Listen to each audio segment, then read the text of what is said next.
गुरु की प्यारी सात संगत जी, राधा स्वामी, आप सबका हमारे चैनल पे एकता स्वागत करती है।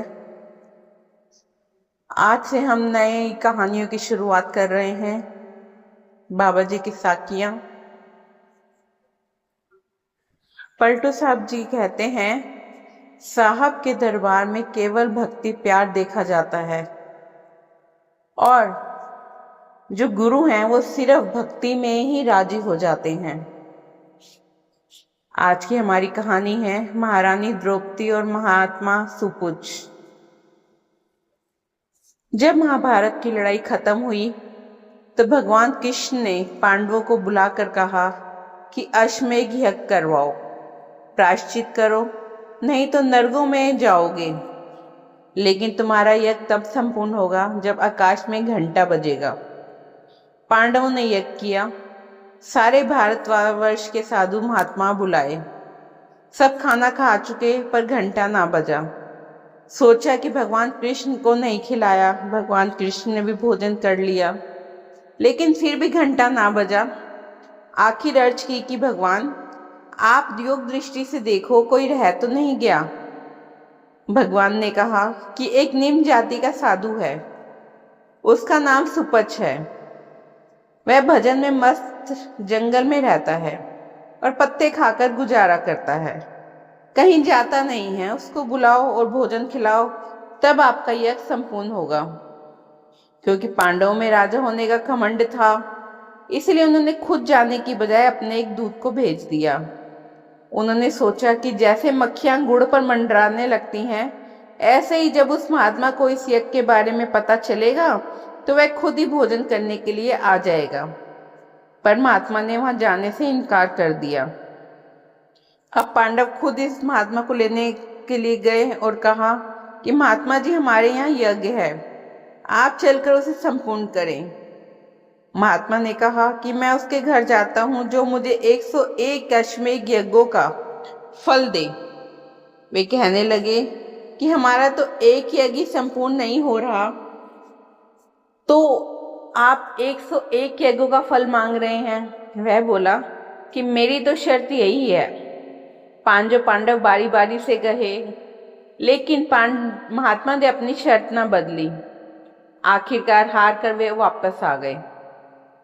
पांडव निराश होकर बैठे थे कि द्रौपदी ने कहा, आप उदास क्यों बैठे हैं?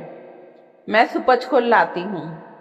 यह भी कोई बड़ी बात है। द्रौपदी उठी, नंगे पांव पानी लाई, अपने हाथों से प्यार के साथ खाना बनाया, फिर नंगे पांव चलकर महात्मा के पास गई और अर्ज की, महात्मा जी, हमारे यहाँ यज्ञ है, आप चलकर उसे संपूर्ण करें।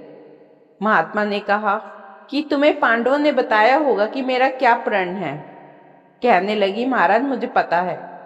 महात्मा ने कहा, लाओ फिर 101 अश्वमेध यज्ञों का फल।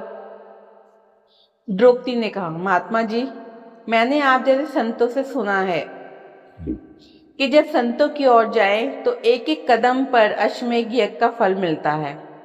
इसलिए मैं जितने कदम आपके पास चलकर आई हूं, उसमें से 101 अश्वमेध यज्ञों का फल आप ले लें और बाकी मुझे दे दें। यह सुनकर महात्मा सुपच चुपचाप द्रौपदी के साथ चल पड़ा। जब खाना परोसा तो महात्मा ने सब प्रकार के व्यंजनों को एक साथ मिला लिया। द्रौपदी खाना बनाने में सब राजकुमारियों और रानी में अव्वल नंबर पर थी। दिल में कहने लगी कि आखिर अपनी औकात दिखा दी, इसे खाने की क्या कदर। अगर अलग अलग खाता तो इसको पता चल जाता कि द्रौपदी के खाने में क्या स्वाद है। जब महात्मा खा चुका तब भी घंटा ना बजा। पांडव बड़े हैरान हुए। आखिर कृष्ण जी से पूछा गया कि महाराज, अब क्या कसर रह गई? भगवान ने कहा, द्रौपदी से पूछो, उसके मन में कसर है।